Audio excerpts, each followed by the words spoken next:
오늘 우리에게 주신 하나님의 말씀 보도록 하겠습니다. 베드로전서 5장 1절로 9절 말씀입니다. 생명샘가 12월 16일 월요일 말씀 성도와 교회 지도자들에게 함께 읽겠습니다. 너희 중 장로들에게 권하노니 나는 함께 장로된 자요 그리스도의 고난의 증인이요 나타날 영광에 참여할 자니라. 너희 중에 있는 하나님의 양무리를 치되 억지로 하지 말고 하나님의 뜻을 따라 자원함으로 하며 더러운 이득을 위하여 하지 말고 기꺼이 하며 맡은 자들에게 주장하는 자세를 하지 말고 양무리의 본이 되라.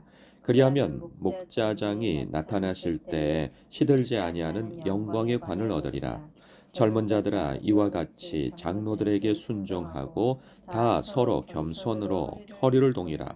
하나님은 교만한 자를 대적하시되 겸손한 자들에게는 은혜를 주시느니라.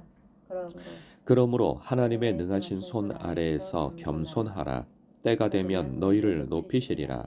너희 염려를 다 주께 맡기라. 이는 그가 너희를 돌보심이라. 근신하라 깨어라. 너희 대적 마귀가 우는 사자같이 두루다니며 삼킬 자를 찾나니 너희는 믿음을 굳건하게 하여 그를 대적하라.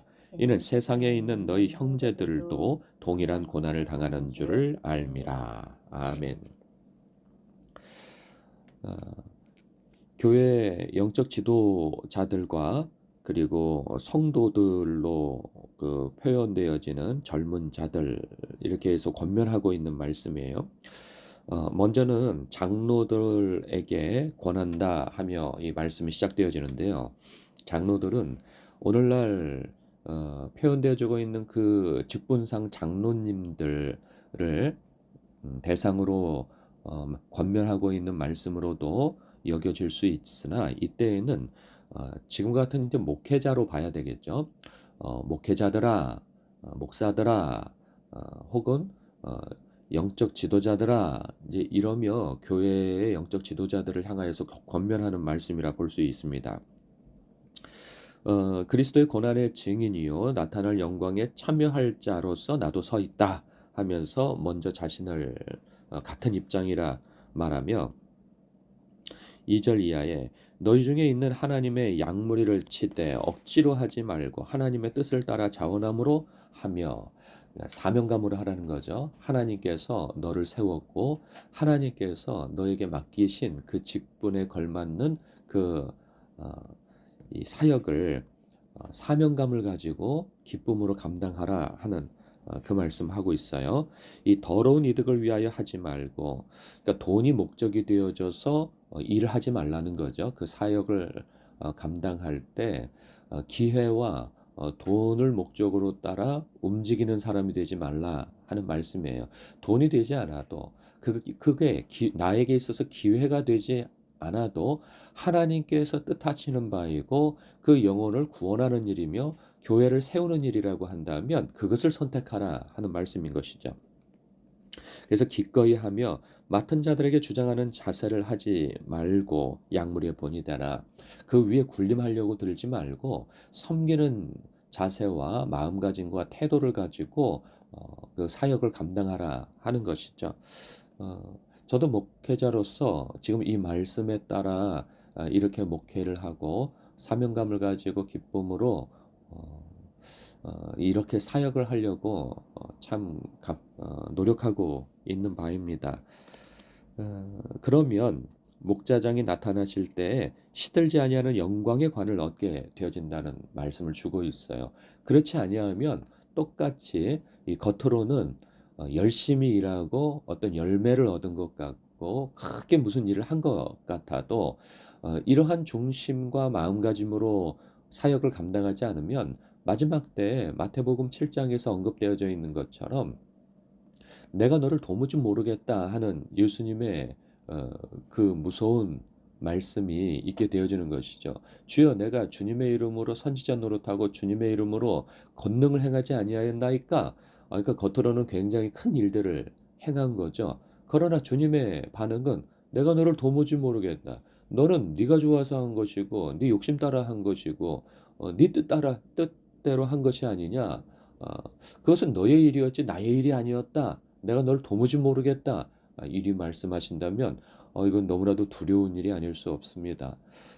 겉으로 큰 열매 뭐 큰 일을 행하지 않는다 할지라도 어 정말 순전하게 이 말씀에 따라서 마지막 때에 주님 앞에 부끄러움 없이 목회를 할 수 있는 그런 중심과 태도와 마음가짐을 가지고 목회를 해야 되겠다는 생각을 갖습니다. 그런가 하면 성도들을 향하여서 주시는 말씀도 있죠. 젊은 자들아 이와 같이 장로들에게 순종하고 다 서로 겸손으로 허리를 동이라. 하나님은 교만한 자를 대적하시되 겸손한 자들에게는 은혜를 주시느니라. 그러므로 하나님의 능하신 손 아래에서 겸손하라. 때가 되면 너를 높이시리라. 교회에 있어서 오늘날 굉장히 개인주의화 되어 있죠. 하나님께서는 질서의 하나님이시고 물론 목회자나 장로님들이나 그 직분자들이 그 위에 권세자들은 아닙니다. 그러나 질서상으로 서로 존경하라는 거죠. 그리고 인정하고 그 위치를 인정하고 순종하는 태도를 가지라 하는 말씀을 주고 있어요. 그것은 굴욕적인 것이 아니죠. 그러니까 저 같은 목회자가 인격이나 그 위치가 높아서 그런 것이 아니고 예수님 때문에 순종하는 것이고 예수님 때문에 인정하는 것인 거죠. 그 권위를. 그러니까 하나님께서 세우셨다라는 의미에서 목회자나 직분자를 존중하는 것이지 뭐 인격 자체가 고매하고 그 위치 자체가 높고 해서 어 그를 존중하고 그를 인정하라. 그리고 그에게 순종하라 하는 것은 아닌 것이죠. 음, 그런 의미에서 오늘날 보면 이 권위가 무너지는 권위가 인정되지 않는 그 시대를 살아가고 있잖아요. 아니 너나 나나 다를 게 뭐냐? 다 주 안에서 형제인데 어? 그러면서 그 뭐 꼰대로 보고 그리고 그 어떤 지도와 인도함에 대하여서 인정하지 아니하고 목사면 목사지 장로면 장로지 이제 이런 태도를 갖는 경우들이 있단 말이죠. 어, 주님께서 기뻐하지 않는다는 말씀인 것입니다. 참 이상적인 모습은 직분자들은 성도들을 섬기고 그리고 위하고 그리고 세워주며 또 그 성도들은 직분자들을 또 인정하고 순종하고 존경하고 그러니까 서로 위해주는 관계가 되어진다면 그건 너무 아름다운 모습이 될 것입니다. 서로가 나를 인정하고 나를 세워달라라고 하는 태도로 일관한다면 이것은 큰 갈등이 되어지지 않을 수가 없는 거죠. 교회의 다툼과 갈등은 다 나를 세워주고 나를 인정해주고 나를 존중해주고 나를 존경하고 내 말에 순종해주고 그러한 주장과 그 이기적인 마음들 때문에 분쟁이 일어나는 것이 되는 거 아니겠어요? 이제 그런 부분에 있어서 하나님께서 뜻하시고 원하시는 바가 무엇인가 우리는 생각하며 주님의 뜻에 따른 질서적 관계에서 서로 존중하고 인정하고 세워주는 관계가 되어야 할 것입니다.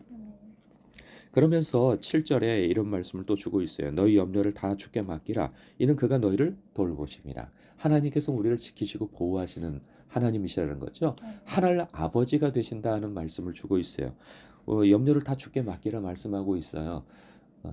그런데 우리에게 있어서 염려가 없지 않잖아요. 다 염려거리가 있어요. 그게 경제적인 이유가 되기도 하고 사업, 직장, 결혼관계, 노후에 관련되어져서 그런 또 관계적으로 이 모든 것들이 우리를 둘러싸고 있는 염려거리라 말이죠. 그런데 이 염려거리를 내가 혼자 고민하면서 늘 이러한 것에 눌려 살면 이것은 스트레스가 되어지는 것이고 또 사람들에게 나의 걱정거리를 늘 그 습관처럼 이야기를 한다 하면 이것들은 믿음 없는 행동들이 되어지는 것이 됩니다.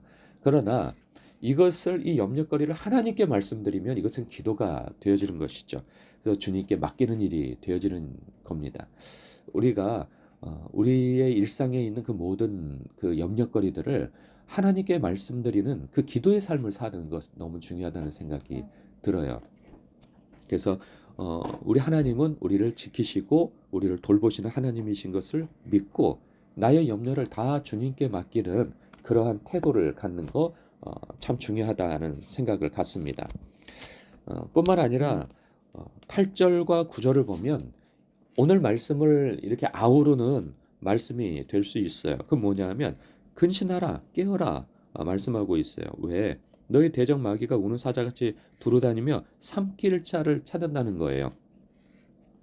우리가 염려가 생겨나면 그것을 어떻게 관리를 하느냐, 하나님께 맡기느냐, 아니면 혼자 염려하고 그 무게를 내가 짊어지느냐, 혹은 사람들에게 푸념하고 돌아다니냐, 이것이 악한 마귀가 주는 것이고, 하나님께 맡기는 것은 마귀를 대적하는 일이 되어지는 기도의 행동이 되어진단 말이죠.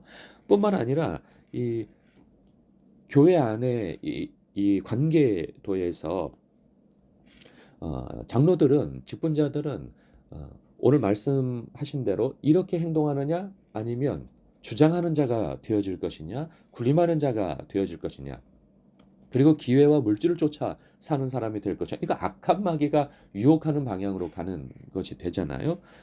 뿐만 아니라 젊은 자들아 할 때 그들이 이렇게 또 말씀하시는 대로 겸손하게 행동하지 아니하고 존중하지 아니하고 자기를 주장하는 방향에서 자기가 높아지려고 하는 방향에서 질서를 깨뜨린다면 이거는 악한 마귀가 우는 사자같이 두루 다니며 삼킬 자를 찾을 때 그 먹잇감이 되어지는 것이 되는 것이죠.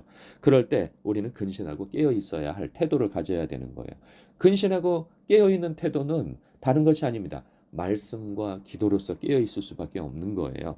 말씀과 기도로서 깨어 있을 때 하나님의 말씀대로 순종할 수 있게 되어지고 악한 마귀의 계계를 분별하여 쫓아낼 수 있게 되어지는 것입니다. 그러니 너희는 믿음을 굳건하게 하여 그를 대적하라. 예, 대적할 수 있는. 기도할 때 악한 마귀를 대적할 영적 능력이 생겨나는 거예요.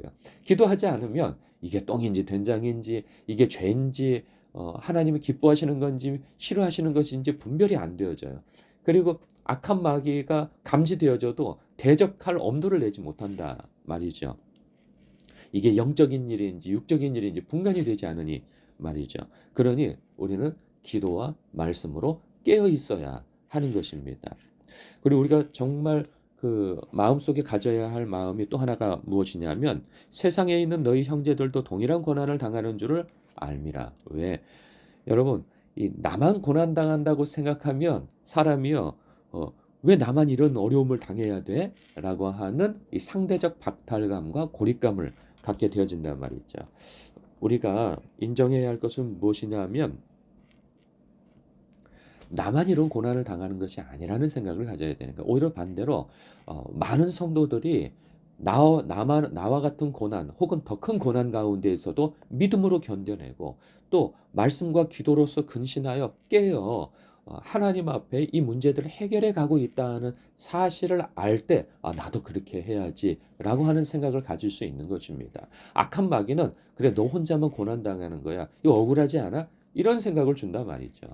여러분 그러한 생각에 있어서는 뭘 해야 되느냐? 예수 그리스도 이름으로 명하노니 악한 마귀야 나에게 이 더러운 생각과 이러한 거짓된 생각을 불어넣는 이 마귀야 내게서 떠나가라 라고 말할 수 있어야 하는 것입니다. 여러분 오늘도 믿음 안에서 주님을 의지하며 모든 염려를 주께 맡기는 기도의 생활을 하시기 바랍니다. 그리고 오늘도 상대방을 세우고 존중하고 높이는 태도와 그리고 인정하는 말들 그러한 말들로서 여러분 교회 생활 하시길 주님의 이름으로 축복합니다. 기도하겠습니다.